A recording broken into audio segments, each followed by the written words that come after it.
예, 오늘 3부 예배에 나오신 여러분들을 축복합니다. 감동적인 이야기 하나를 소개하면서 오늘 말씀을 시작하려고 합니다. 내용은 이런 내용인데요. 이제 어느 딸에게 이제 엄마가 계시는데 이 엄마가 한쪽 손이 없어요. 그래서 의수를 끼고 이제 생활을 하는 겁니다. 연휴 때에 이제 별로 이렇게 바쁘지 않은 시즌에 이 반찬 가게를 하는 딸이인데 엄마가 와서 도와주겠다는 거예요. 근데 이제 나와서 이제 도와주는 가운데 그 반찬 가게에 젊은 엄마랑 한 4-5살 된 어린아이가 그 가게에 들어와서 반찬을 이것저것 골라가지고 이제 다 담은 다음에 계산을 하게 되었는데 그 정리 중인 딸을 대신해서 엄마가 이제 계산을 도운 거예요. 근데 이제 장기간 이제 의수를 끼고 거기에 고무장갑 끼고 뭐 이렇게 하다 보니까 이 피부가 가려웠는지 마침 그때 그걸 다 이제 의수도 빼고 있었던 것 같아요. 근데 이제 그 반찬을 사고 이제 계산을 하려고 하는 이 아이가 그 할머니죠. 할머니를 보고 이제 엄마한테 이렇게 묻는 겁니다. 할머니가 왜 손이 없어요? 이렇게 묻는 거예요. 할머니가 손이 없다는 이 말에 이 할머니가 그 가게 주인의 이제 엄마죠. 할머니가 말문이 막혔는지 굉장히 당황해하는 모습이 딸에게 이제 목격이 됩니다. 그 상황에서 이거 뭐 어떻게 설명을 해? 다쳐서 이렇게 됐다. 다쳐서 이제 손을 잃은 것인데 그 뭐 상황을 어떻게 다 설명을 하겠습니까? 그런데 그 아이의 질문을 받은 엄마가 그 젊은 엄마가 마침 이렇게 그 아이에게 이야기해 주었답니다. 할머니가 음식을 너무 맛있게 잘 만들어서 천사님들이 손을 빌려간 거야. 외할아버지처럼 나중에 하늘나라에 가시면 빌려줬던 손도 돌려받고 상도 받고 선물도 많이 받으실 거야. 그러니까 할머니께 맛있게 잘 먹겠습니다 하자 하고 엄마가 이야기를 해주는 겁니다. 제일은 엄마죠. 이 아이가 유치원에서 배운 배꼽 인사를 이제 그 할머니에게 하면서 할머니 맛있게 잘 먹겠습니다 하고 인사를 하고 그 가게를 빠져나갔다고 합니다. 근데 이 딸이 그 상황, 그 엄마가 당황하시는 그 상황, 그리고 그 젊은 엄마가 그 어린 아이를 놓고 한 이야기 이런 거 상황을 다 이렇게 보면서 너무 감사한 마음이 들었다는 겁니다. 너무 감사한 마음이 들었다는 거예요. 전에 엄마가 그 의수를 끼고 초등학교 급식실에서 일을 한 적이 있었는데 요즘 젊은 엄마들 중에는 좀 뭐라 해야 될까? 뭐 예뻐야 되고 착해야 되고 똑똑해야 되고 이런 외모지향적인 그런 의식을 가진 엄마의 교육을 받은 아이들은요, 이제 그런 것들을 보면은 자꾸 좋은 말들을 안 하죠. 그러니까 엄마가 그 급식실에서 일하면서 상처를 받았다는 걸 이 딸이 알고 있는데 딸 가게에 와서 도와준다고 했다가 그 상황에서 정말 무슨 말이 나올지 막 긴장을 하고 있는 상황에서 엄마가 그렇게 지혜롭게 이야기를 탁 하고 나가니까 너무 고맙고 엄마한테 너무 미안하고 왜 굳이 딸 돕겠다고 와가지고 그런 당황하는 그런 상황을 또 경험했는지 이런 내용을 적은 글이에요. 제가 이거를 보면서 그 어린아이의 엄마를 생각해 봤습니다. 반찬 가게 주인인 그 딸이 정말 고마워했잖아요. 사람이 살면서 무슨 말을 심는가가 굉장히 중요한 거예요. 그러니까 어린 그 아들에게 한 말은 앞으로 그 아이가 크면서 그 아이의 생애 속에 어떤 영향을 줄지를 우리는 가히 예측할 수가 있는 거죠. 어떤 말을 심고 어떤 생각을 갖고 어떤 마음을 가지고 사느냐가 그 인생인 거예요. 참 중요한 이야기라 생각이 되었습니다. 탈무드에는요, 이런 얘기가 나와요. 어느 랍비가 길을 가고 있는데 어느 남자가 자기 집에 있는 돌을 그 길 밖에다가 막 자꾸 던지는 거예요. 이 돌을 길 밖으로 던져버리는 것을 이 랍비가 보고 왜 그런 일을 하냐고, 왜 그런 짓을 하냐고 이렇게 물으니까 그 남자가 그냥 웃기만 하지 별로 다른 반응이 없어요. 그래서 세월이 20년이 흘렀다는 거예요. 근데 이 남자가 자기가 살던 땅과 집을 이제 팔아가지고 다른 사람에게 넘기고 이사를 이제 다른 고장으로 이사를 가려고 첫 발을 떼는 순간 자기가 전에 버렸던 돌에 걸려 넘어졌다는 거예요. 그러면서 이 탈무드의 이야기의 교훈은 자기가 한 일을 설사 잊었다 하더라도 언젠가는 그것이 자신에게 돌아오고 만다는 이야기를, 그런 교훈을 가르쳐주는 이야기죠. 비슷한 속담에도 자기가 마실지도 모르는 우물에 침을 뱉지 말라는 말이 있죠. 언젠가는 내가 뿌린 것이 돌아온다는 얘기입니다. 오늘 성경 우리가 같이 읽은 본문 6절의 말씀에 보니까 이런 말씀이 나와요. 적게 심는 자는 적게 거두고 많이 심는 자는 많이 거둔다. 이 말씀이 갈라디아서 6장에서는 심은 대로 거둔다. 어디서 많이 들어봤죠? 이 원리에 대해서 오늘 본문이 이야기하고 있는 것입니다. 심고 또 잡초를 제거해서 열심히 가꾸고 해서 거둔다. 무엇을 거둔다라고 하는 것은 이 농업에 있어서 아주 일상적인 거죠. 굳이 해석이 필요 없는 내용입니다. 이 공식에 의하면 뿌려진 씨앗의 양에 비례해서 수확량이 결정된다는 거 아니겠습니까? 그런데 이런 원리를 적용한 잠언의 말씀이 있는데요, 제가 소개하면 이런 겁니다. 흩어 구제하여도 더욱 부하게 되는 일이 있나니 과도히 아껴도 가난하게 될 뿐이니라. 구제를 좋아하는 자는 풍족하여 질 것이요 남을 윤택하게 하는 자는 자기도 윤택하여 지리라. 잠언 22장. 악을 뿌리는 자는 재앙을 거두리니 그 분노의 기세가 쇠하리라. 선한 눈을 가진 자는 복을 받으리니 이는 양식을 가난한 자에게 주민이라. 이 다 뭐냐면 심은 것을 거둔다는 원리를 보여주는 말씀이죠. 그래서 오늘 이 3부 예배에서 우리가 같이 함께 생각해 볼 문제는 심고 거두는 원리입니다. 심은 대로 거둔다는 이 원리를 우리의 삶에 적용할 때 많이 거두는 비결이 뭘까요? 많이 심는 거죠. 그래서 오늘 설교 제목은 많이 심고 많이 거두려면, 당연한 거죠. 저는 이것을 우리 인생에 적용해 보면, 우리 인생도 어떻게 보면 농사죠. 우리 인생 농사의 풍작을 얻는 비결은 무엇일까? 많이 심고 많이 거두는 비결은 무엇일까?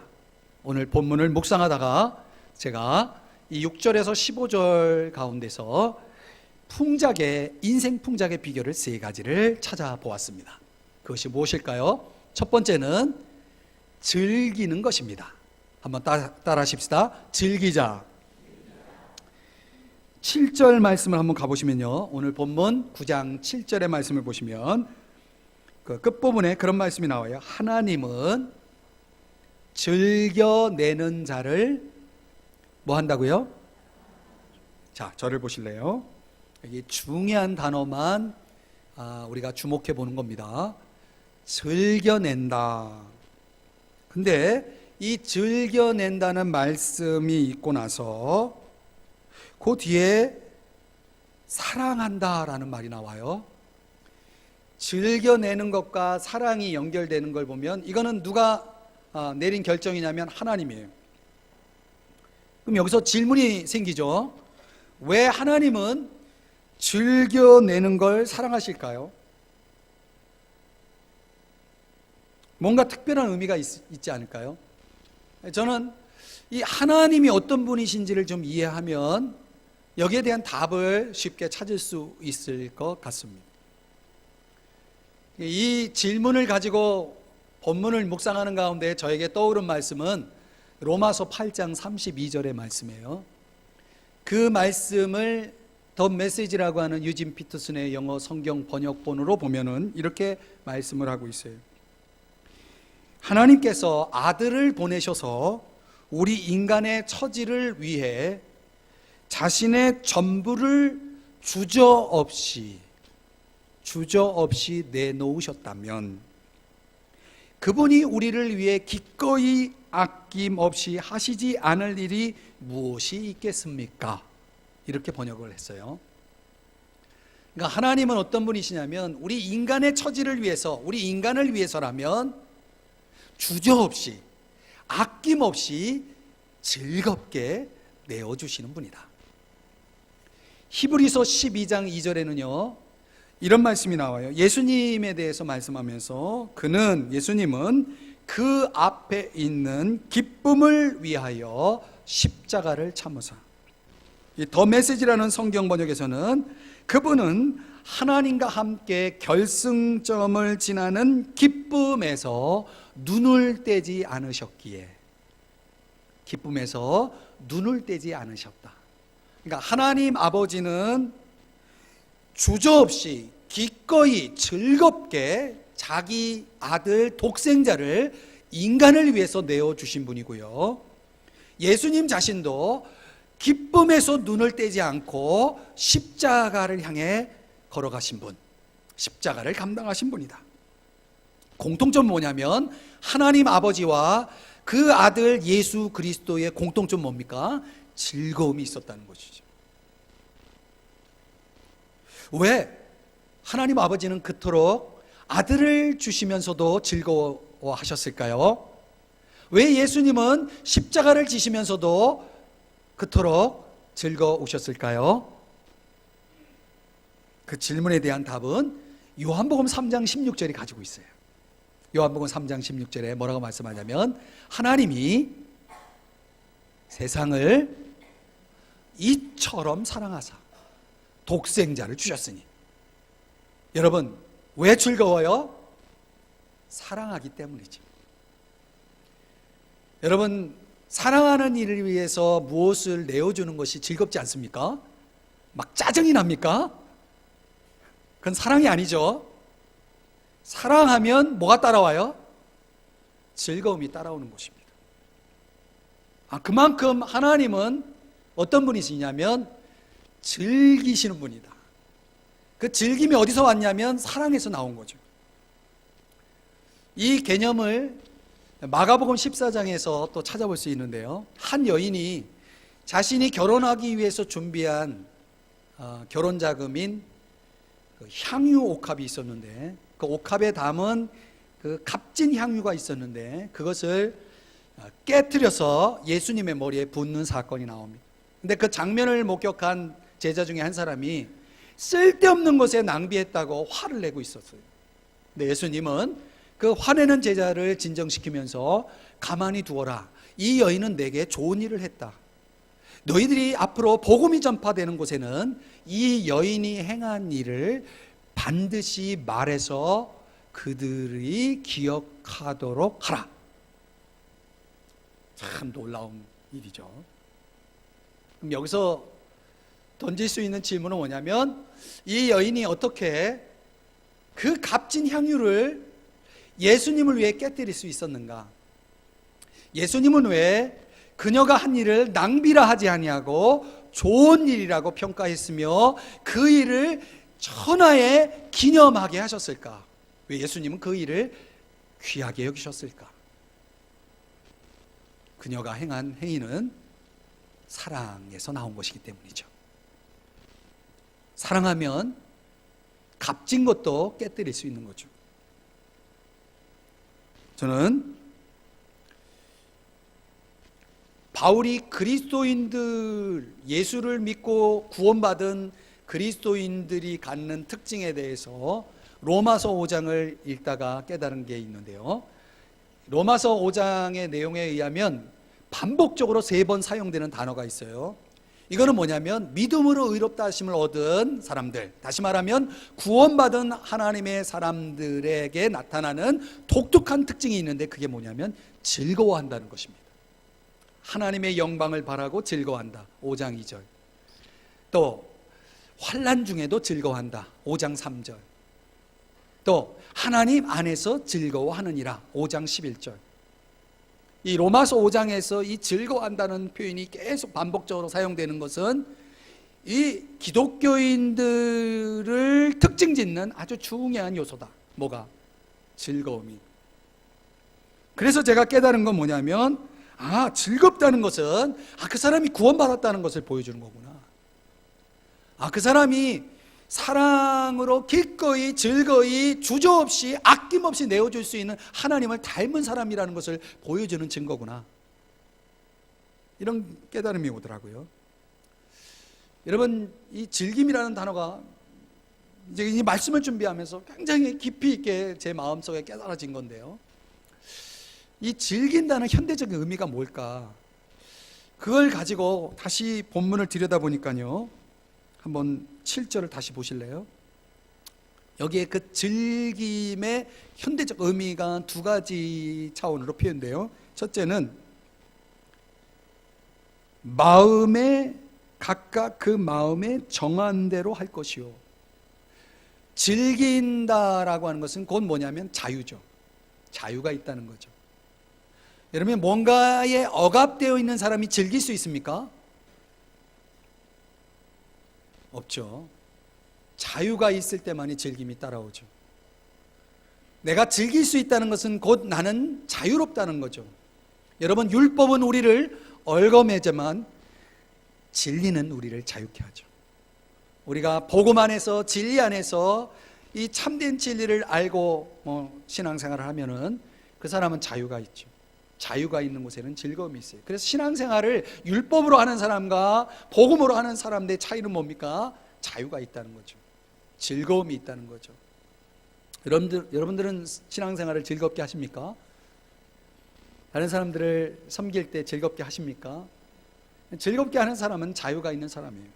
또 하나 뭐냐면 인색함으로나 억지로 하지 말지니. 이게 참 중요한 개념이에요. 이게 이미 지난주에 살펴본 5절에서도 한번 나와요. 억지가 아니다. 억지라는 건 뭐냐면 마지못해 하는 거죠. 역시 자유가 없는 거죠. 그러나 여기 인색함이라고 하는 것은 말하자면 계산한다는 얘기예요. 사람이 너무 계산적인 사람들을 보면은 이런 걸 너무 꼼꼼하게 계산한다는 것은 좋은 의미일 수도 있지만은 오늘 이 표현 속에서는 좋은 의미는 아니죠. 뭔가를 자꾸 재는 것, 아까울 수밖에 없는 거죠. 다른 사람에게 베풀고 섬기는 데 있어서 이런 걸 계산하면 베풀기가 어렵죠. 되게 베풀면서 사는 사람들은 비계산적인 사람들이 많아요. 여러분 주변에 보세요. 이렇게 아끼고 인색하게 살아가는 사람들, 아낀다는 건 뭐 나쁜 개념은 아닌데 이렇게 너무 인색한 사람들 보면은요 굉장히 계산적이에요. 제가 깨달은 건 뭐냐면 사람이 무엇을 할 때 즐겁다는 게 참 좋은 의미구나. 자유가 있고 거기에 행복이 있다는 의미구나. 그리스 철학자 데모크리토스라고 하는 분이 이런 말을 했어요. 물은 좋을 수도 있고 나쁠 수도 있고 또 유용할 수도 있고 위험할 수도 있다. 그러나 위험에는 대처법이 있다. 그것은 수영을 배우는 일이다. 여러분, 우리 없다가도 이렇게 막 비가 많이 와가지고 막 비가 막 넘칠 때 그 물은 위험한 물이죠. 그 위험한 물을 극복하는 방법은 뭡니까? 수영을 배워서 수영을 잘하면 되겠죠. 이제 물에 빠져서 사고를 당하는 분들은 수영이 잘 안 되는 분이죠. 저는 이것이 인생의 원리 속에 그대로 적용이 된다고 보는 거예요. 그러니까 우리가 동일한 원리대로라면 인생은 유용할 수도 있고 위험할 수도 있어요. 어떤 사람에게는 인생은 위험한 거예요. 그렇다면 그 위험한 인생을 대처하는 방법은 뭡니까? 수영을 배우듯이 인생을 즐기는 법을 배우는 것입니다. 즐기는 사람은 어떤 위험 상황에서도 그것을 극복해낼 수가 있다는 것이죠. 삶을 보람있게 만드는 방법이 뭐예요? 그게 바로 즐기는 것입니다. 즐겁게 사는 것이죠. 이 즐겁다라고 하는 용어를 가지고 책을 쓴 분이 있어요. 미하이 칙센트미하이라고 하는, 이름이 좀 특이하죠. 이분이 경영학이나 심리학에서 유명한 분인데요. 이분이 쓴 책이 뭐냐면 Flow라고 하는, 영어로 Flow, F-L-O-W, 이 Flow라고 하는 책을 썼는데 우리말로는 몰입이라는 말로 번역이 되어서 시중에 나와 있어요. 제가 뭐 책 장사하는 건 아니지만 여러분이 꼭 한번 읽어봤으면 좋겠다 생각하는 책 중에 하나입니다. 강추하는 책입니다. 좀 두꺼워요. 굉장히 유용한 책입니다.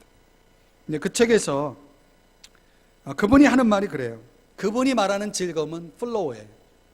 다르게 얘기하면 몰입하는 거죠. 사람이 어떤 것에 몰입할 때 즐겁다는 거죠. 몰입하는 사람을 보면 즐거워요. 굉장히 즐거워해요. 즐거워하는 사람은 몰입하는 게 있어요. 이게 뭔가 상관관계가 있어요. 저는 그래서 그 번역, 플로우라고 하는 그 단어를 몰입이라는 걸로 번역한 그 번역자가 굉장히 잘 번역했다라고 생각이 되더라고요. 근데 그 칙센트미하이가 말하는 즐거움의 구성 요소가 있어요. 사람이 몰입하고 즐기려면은 뭔가 완성시킬 가능성이 있는 것에 직면할 때 뭐 도저히 내가 감당할 수 없는 것을 직면하면 사람은 즐길 수가 없다는 거예요.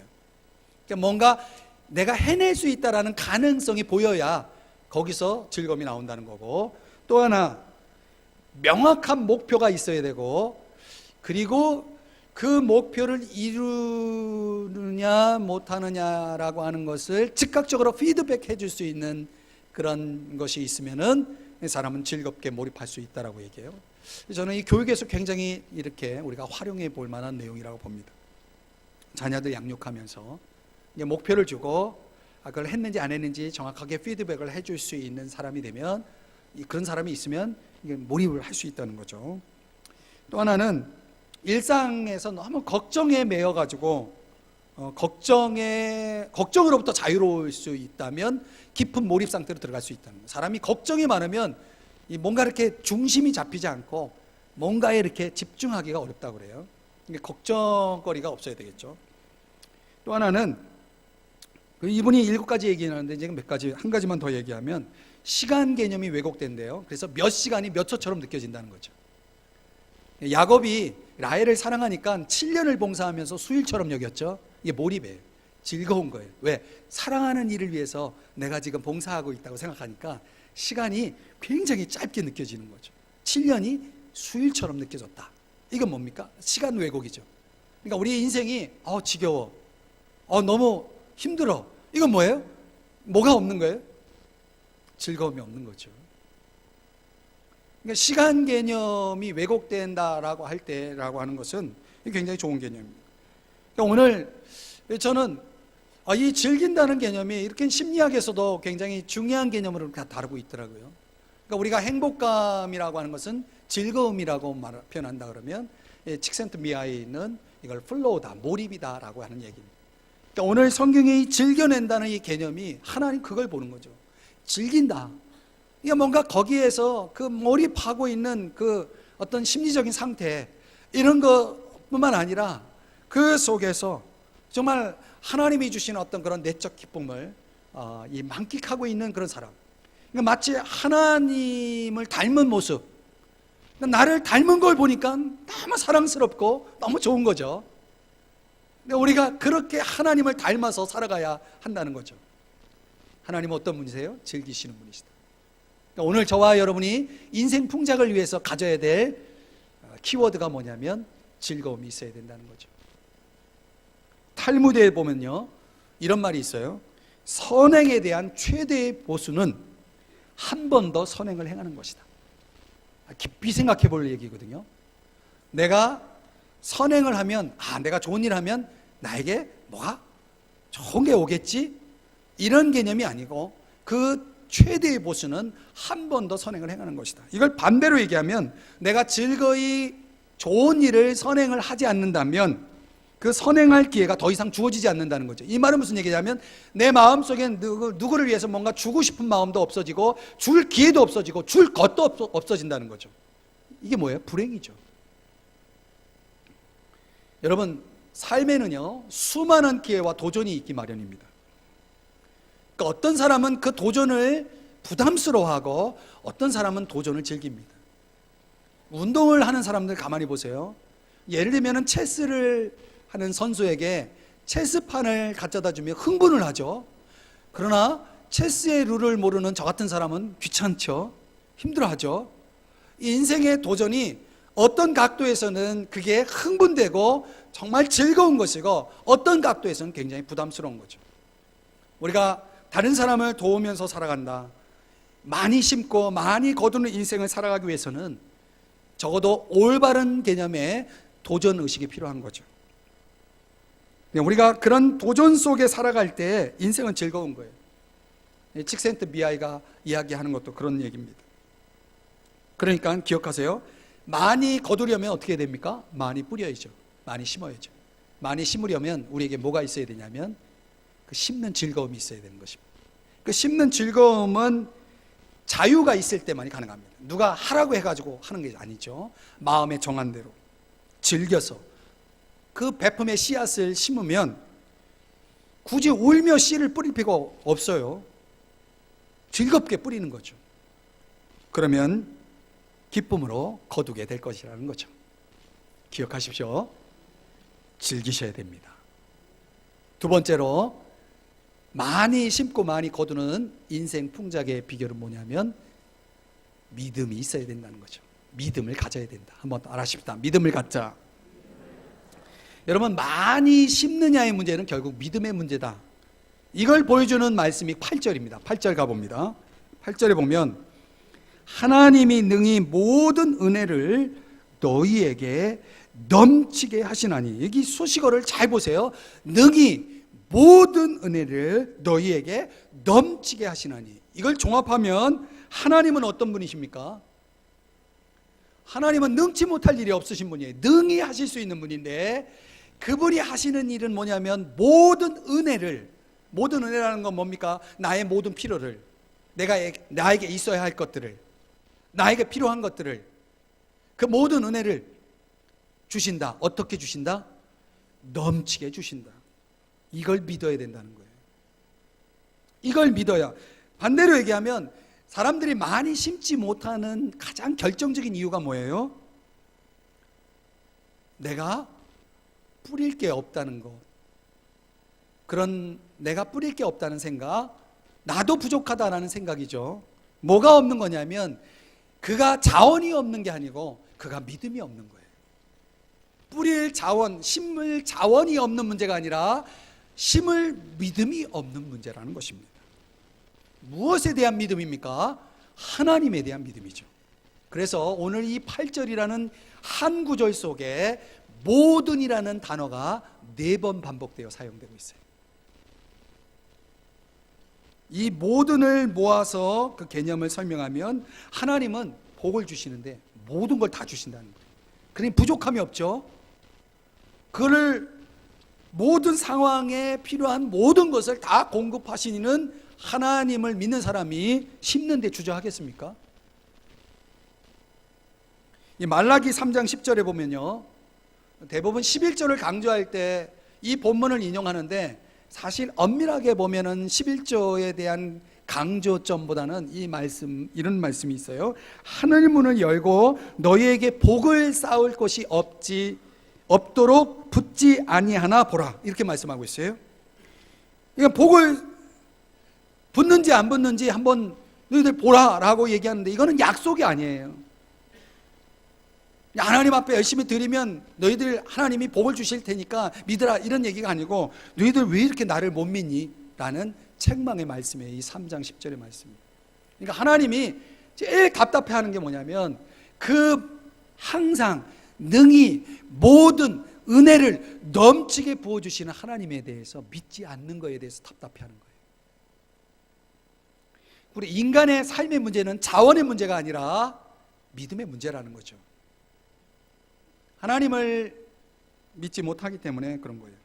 그럼 우리가 또 하나의 질문은 8절에서 왜 하나님은 그렇게 능히 모든 은혜를 넘치게 우리에게 주실까요? 우리 가족 잘 먹고 잘 살라고요? 8절을 보면 그게 아니에요. 항상 모든 것이 넉넉해야 모든 착한 일을 넘치게 할 수 있기 때문에 이게 8절의 말씀이에요. 우리가 착한 일을 하려면 착한 일을 할 건덕지가 있어야 되잖아요. 그러니까 하나님은 착한 일을 그냥 조금 하는 게 아니고 넉넉하게 할 수 있는 넉넉한 자원을 주시겠다는 거죠.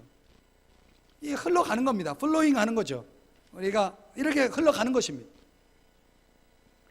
여러분, 우리가 좋은 일을 하면 하나님이 복 주신다는 개념으로 여러분 좋은 일을 하면 그거는 하나님과 거래하는 거예요. 하나님은 거래의 대상이 아닙니다. 여러분, 하나님이 이미 우리에게 주셨다는 믿음을 가질 때 감사해서 우리가 하는 거지, 이거 내가 복 받으려고 한다 그러면 그거는 하나님과 거래하는 그런 개념이기 때문에 이거는 전혀 성경적이지 않아요. 그러니까 적게 뿌리는 사람의 문제는 뭐냐면 믿음이 없는 문제예요. 필요한 걸 주신다라고 하는, 하나님이 필요한 걸 주신다는 믿음, 뿌린 대로 거둔다는 그런 이 원리에, 이 말씀에 대한 믿음이 없기 때문에 심지 못하는 거죠. 근데 13절에서 바울이 또 중요한 말씀을 하고 있습니다. 한번 13절을 가보시면, 이 직무로 증거를 삼아, 이 직무는 남을 돕는 직무, 은혜의 직무를 얘기합니다. 그것을 증거로 삼는데요. 뭐의 증거냐면 너희가 그리스도의 복음을 진실히 믿고 복종하는지. 여러분, 우리가 복음을 진실히 믿고 복종해야 구원을 받습니다. 복음을 믿어야 구원을 받는 거예요. 그리스도의 십자가와 부활이라는 이 절대적 복음에 대한 확신, 믿음을 받아들일 때, 믿고 받아들이고 그것에 따라 순종할 때에 우리가 구원을 받는 것입니다. 그런데 바울은 그런 사람이 다른 사람을 열심히 구제하고 돕는 일에 참여하는지를 보면 복음에 대한 그 사람의 진정성을, 진정한 믿음에 대한 그 증거를 알 수가 있다라고 얘기하는 것입니다. 그래서 존 웨슬리는 참된 회심은 주머니 지갑까지 세례를 받아야 된다라고 얘기했죠. 그러니까 우리들 속에 이 물질에 대한 자유함이 없어서 이 물질의 종이 되어서 이 참된 복음의 이 진수인 이런 섬김, 희생, 나눔의 삶을 제대로 살아가지 못하는 사람들이 많죠. 어느 교회, 아주 큰 교회 이야기인데요, 교회 이름을 대면 여러분이 다 알기 때문에 이름은 대지 않고, 목사님도 워낙 유명한 분이라서 이분 설교들을 못 들은 분들은 아마 거의 없을 정도로 유명한 분입니다. 근데 이 교회가 오래전에 건축을 했대요. 건축을 했는데 건축비가 많이 들었어요. 성도도 많고 교회 큰 규모의 건축을 하느라고 건축비가 많이 들어서 이 건축 재정을 해결해야 되는데 걱정이 많은 거예요. 이거 어떻게 해결해야 될까? 그래서 어떻게 해결해야 될까 막 고민하고 건축위원들하고 연구를 하고, 그러면서 이제 기도하다가 이 목사님이 든 생각이 뭐냐면, 한 분, 성도님 한 분당 100만 원씩만 헌금해줘도 조금씩 나누면 1년이든 2년이든 조금씩 나누면 감당할 수 있는 정도라고 생각이 되고, 그러면 이게 충분히 해결이 되겠다. 그래서 한 사람당 100만 원만 작정해줘도 자기네 교회 그 큰 건축 하느라고 들었던 건축비가 다 해결된다고 생각이 된 거예요. 성도가 워낙 많으니까. 근데도 그게 쉬운 일이 아니잖아요. 그래서 고민하고 위원들하고 의논하고 막 그러다가 이번 이제 어느 날 기도를 하는데, 이거 어떻게 성도들에게 호소를 해서 더 많은 사람들이, 성도들이 이 일에 동참할 수 있게 할까, 막 이걸 고민하고 있는데 하나님이 기도 중에 있는데 하나님이 그 목사님을 책망하시더랍니다. 제가 들은 얘기예요. 근데 무슨 책망을 하냐면, 야, 제발 성도들에게 헌금해달라고 구걸하지 마라 책망하시더래요. 내가 거지냐? 너 왜 나를 거지로 만드냐? 그러는 거예요. 하나님이 그 목사님에게 그렇게 말씀하셨대요. 충격이죠. 깜짝 놀라가지고. 근데 이게 워낙 하나님이 강하게 자기에게 말씀하셔서 이게 당장 이제 작정 헌금하는 기도회를 이제 시작을 해야 되는데, 그걸 앞두고 기도하면서 왜 너는 나를 거지로 만드냐, 그러면서 이제 하나님이 말씀하시기를 하고 싶은 사람만 하면 돼. 믿음 가진 사람만 있으면 믿음 가진 사람만 하면 돼. 이런 말씀을 주시더랍니다. 그럼 우리 교회 안에 믿음 가진 사람 몇 사람이 있을까? 이게 궁금해지죠? 그래가지고 이 목사님이 이제 주일날 강고를 하는데 건축위원들하고 의논도 안 하고, 그러니까 장로님들이 기가 막힌 거죠. 이게 다 이제 뭐 나름의 어떤 교회 전략을 짜고 또 계획을 해서 이 재정 계획을 세워서 이렇게 진행해야 되는데, 그러니까 이제 이 목사님이 의논도 안 하고 강대상에서 이제 광고를 하시기를, 여러분 이제 얼마 후에 이제 작정헌금하는 기도회가 있는데 즐겁게 하실 수 있는 분만 나오십시오. 그렇게 광고를 하더라는 거예요. 즐겁게 하고 믿음 가진 분만 나오십시오. 즐겁게 믿음으로 하실 수 있는 분만 나오십시오. 이렇게 광고를 선택하는 거예요, 목사님이. 이게 이제 기도 응답, 하나님이 책망하는 기도를 기도 속에 이제 듣고 그렇게 광고를 하신 거죠. 이제 그때부터 장로님들이 막 표정이 안 좋아지고 막 걱정이 막 큰 거예요. 그런데다가 목사님 더 걱정이야. 이제 큰일 났다, 이거 어떻게 이제 앞으로 이거 감당할까 걱정을 하시면서 한 300명 정도 나올래나, 이제 이런저런 걱정을 하면서 드디어 그날이 되었는데요. 어떻게 되었을까요? 1000명이 넘게 나왔다는 거예요. 근데 이제 목사님이, 야, 우리 교회에 이렇게 믿음 있는 분들이 많구나. 믿음 있는 분들이 많구나. 막 서로 놀래고, 목사님도 놀래고, 장로님도 놀래고. 그래서 거기서 교회 성도들이 작정을 해가지고, 그것도 아주 넘치도록 작정이 돼가지고, 충분히 건축 재정을 잘 감당해서 은혜롭게, 뭐 지금도 그 교회는 계속 성장하는 교회입니다. 그 얘기를 하는 걸 제가 그 간증을 듣게 되었어요. 근데 이 개념이 바로 이 8절의 개념이에요. 이게. 여러분, 믿음 없는 사람이 헌금해요? 그럼 시험 들어요. 그러니까 믿음 없는 사람은 할 필요 없는 거예요. 저도 강구해요. 여러분, 제가 믿음 없으면 헌금하지 마세요. 절대 하지 마세요. 하고 괜히 시험 들어가지고 목사가 뭐 어떻고 저떻고 이런 말 하지 마세요. 믿음이 있어야 하는 거예요. 무슨 믿음? 하나님이 내게 은혜를 주셨다는 믿음. 하나님 살아계시고 또 앞으로도 하나님이 내게 필요한 거 채워주실 거라는 믿음이 있는 사람만 즐겁게 하는 거죠. 심으면 하나님이 또 알아서 필요하면 주실 거니까, 그런 믿음이 있으니까 하는 거 아니겠습니까? 근데 믿음도 없는데 남 눈치 보면서 억지로 괜히 해가지고 나중에 뭐 교회를 나오느니 안 나오느니 시험 들어가지고 이럴 일 할 필요 없다는 거예요. 그 목사님 얘기가 그래요. 이제 우리 교회는 이런 뭐 작정이니 뭐 이런 개념, 이런 일이 없었지만은 제가 그 목사님 얘기를 들으면서, 야, 나도 저렇게 할 걸 처음에. 8년 전 좀 이렇게 선언을 하고 할 걸. 참 내가 참 지혜가 없다. 하나님은 저에게 그런 생각을 안 주셨어요. 중요한 건 뭐냐면 믿음이에요. 많이 심는다. 이게 뭐예요? 믿음이에요. 믿음 없이는, 이 말은 다시 얘기하면 은혜 없이는 이게 어렵다는 거죠. 불가능하다는 거죠. 그러니까 여러분, 많이 거두려면 많이 심어야죠. 그러려면 자원을 많이 가지라는 얘기가 아니고 하나님에 대한 믿음을 좀 키우세요. 하나님에 대한 믿음을 키우시면 은혜로 가능합니다. 이 모든 게 주님이 주신다라고 하는 이 은혜, 이 믿음이 전제되면, 은혜 정신을 가지면 착한 일을 넘치게 할 수밖에 없어요. 여러분 보세요. 은혜로 살아가는 사람들 보면 마음이 그렇게 너그럽고 넉넉해요. 이게 뭐냐면 그 마음에 진실한 감사가 있는 거죠. 저는 우리 성도님들이 그런 믿음이 있었으면 좋겠어요. 믿음을 가지시기 축복합니다. 세 번째는 영원한 유익을 생각할 수 있어야 됩니다. 한번 따라 하십시다. 영원한 유익을 생각하자. 여러분, 사람은 의미 있게 살고 싶어 해요. 그렇죠? 근데 그 의미가 영원하다면 자신을 던질 수 있는 거예요. 9절 말씀을 한번 가볼까요? 이 시편 112편을 인용한 말씀인데 기록된 바 그가 흩어 가난한 자들에게 주었으니 그의 의가 그다음 영원토록 있느니라. 이게 왜 영원토록 있을까? 이 바울이 이 시편 112편을 인용하면서 주는 자가 얻을 영적 유익을 강조하고 있는 건데 이게 어떻게 영원히 있을까를 생각해 보니까 일리가 있어요. 첫 번째, 내가 어떤 가난한 사람을 도왔어요. 그 가난한 사람이 도움을 받았어요. 그럼 그 힘들 때, 어려울 때 나를 도와준 사람을 잊을 수 있을까요?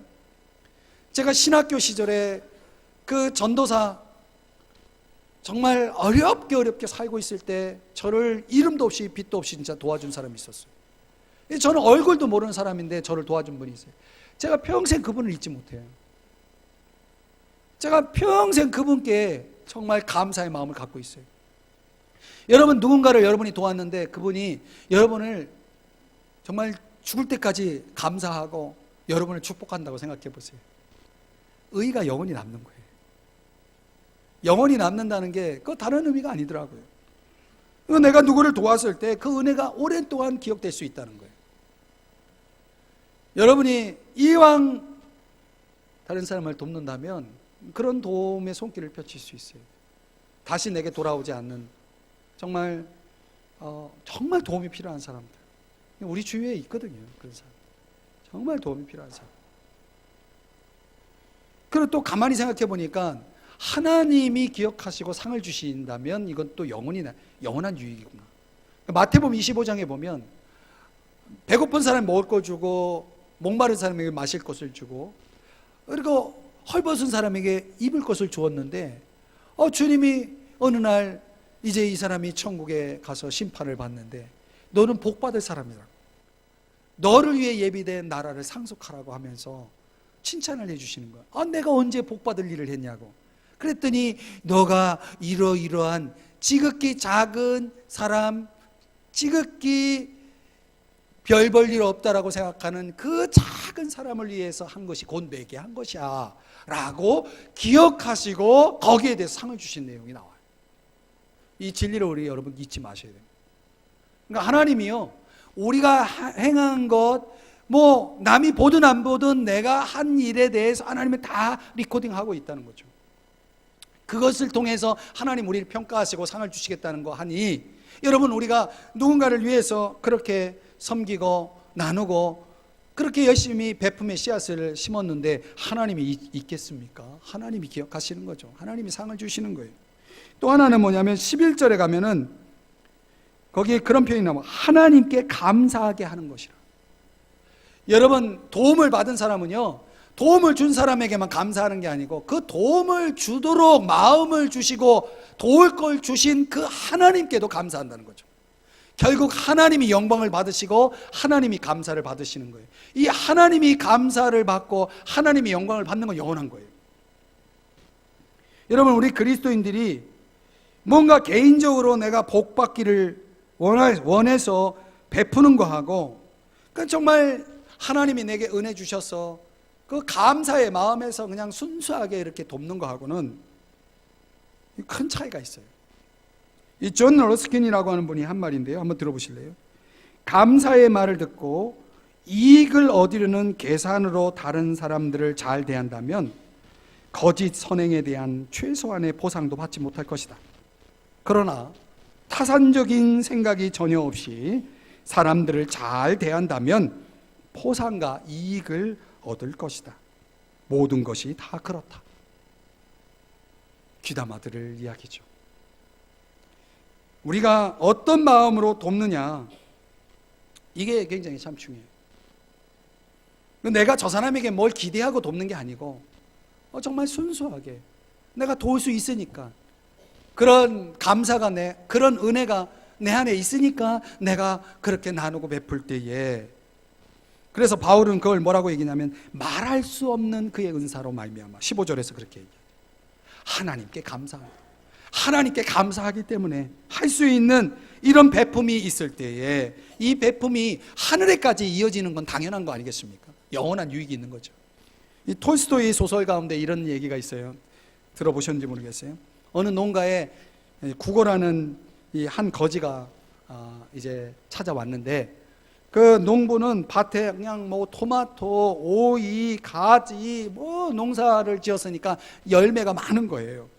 근데 욕심 많은 이 농부의 아내가 거지에게 그 썩어가는 마늘 줄기를 준 거예요. 그 풍성한 열매가 있는데도 불구하고요. 이 배고픈 거지는 그것도 감사하죠. 그 썩어가는 마늘 줄기도 감사하게 먹었어요. 이제 배불리 먹고. 그리고 이제 갔어요. 근데 훗날 농부의 아내가 죽었대요. 그래서 천사에게 천국 보내달라고 이렇게 요청을 했더니 천사가 뭘 줬는지 아세요? 마늘 줄기를 줬대요. 이거 붙잡고 올라가라고, 천국. 그래서 농부의 아내가 마늘 줄기 잡고 올라가다가 땅에 떨어져 죽었대요. 그리고 지옥 갔대요. 톨스토이의 소설 가운데 나오는 이야기, 참 재밌죠. 우리가 준 것을 가지고 우리는 천국에 가는 겁니다. 그렇다고 우리가 우리의 행위로 천국 간다라고 생각하지 마십시오. 믿음으로 가죠.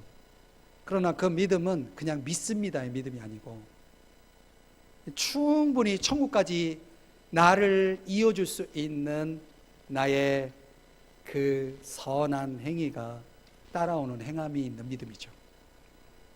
세상에 멈출 줄 모르는 욕망은 다 사라집니다. 요한일서 2장 17절의 말씀이죠. 하나님이 바라시고 기뻐하시는 일을 행하면 그 영원히 남는 거예요. 여러분, 우리가 인생을 살아가는 동안 우리 인생 풍작을 원한다면 우리는 이 생에서의 삶만 생각하면 안 되고 내세도 생각해야 돼요. 영원히 남는 것을 소망할 줄 알고 기억할 줄 알고 그것을 염두하고 살아갈 줄 아는 지혜가 필요하다는 것입니다. 이런 걸 생각하며 살았던 한 사람이 있죠. 그가 저 유명한 데이빗 리빙스톤입니다. 사람들이 그가 수십 년, 30년 동안 그 자신의 생애를 쏟아부은 아프리카 선교를 위해 쏟아부은 그 모습을 보면서 이제 그만하시라고, 이제 더 이상 헌신할 게 뭐 있냐고, 그만큼 헌신했으면 됐지 하면서 그를 만류하고 돌아올 것을 요청했을 때 그분이 이런 말을 했다고 하죠. 사람들이 내가 아프리카에서 그렇게 많은 시간을 보내고 수고한 것을 헌신이라고 말들 합니다. 그러나 그것은 내가 결코 갚을 수 없는 빚진 하나님을 생각하면 그 은혜에 비교하면 조그마한 보답일 뿐입니다. 저는 헌신이 아닌 특권을 누린 것입니다. 이런 말을 했다고 합니다.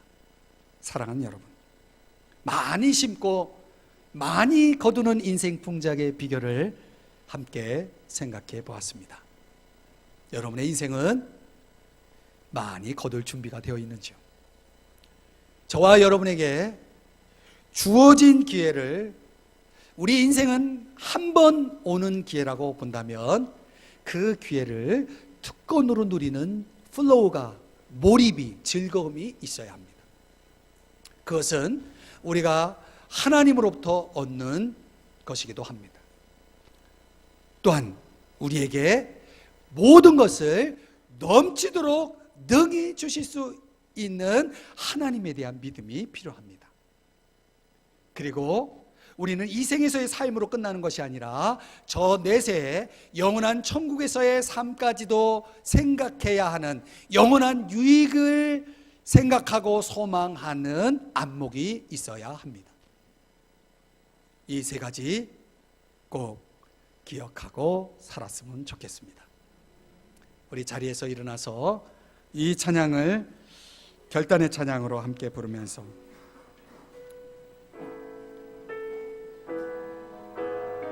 우리 2절 3절만 부르시겠습니다. 2절 3절. 내게 있는 향유옥합, 내게 있는 향유옥합 주께 가져와 그 발 위에, 그 발 위에 임마누엘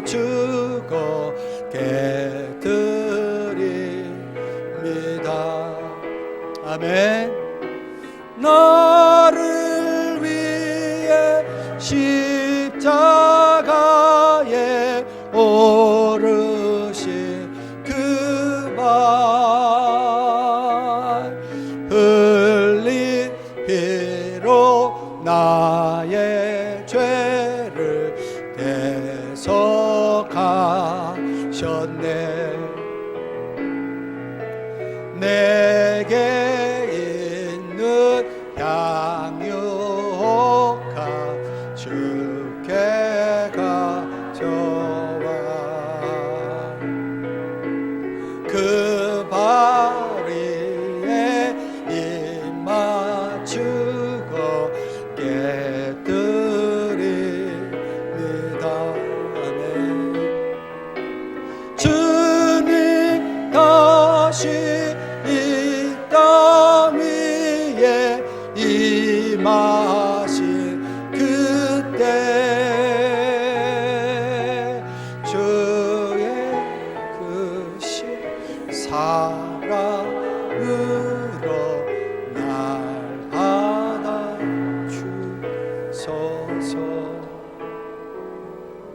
기도할게요. 하나님,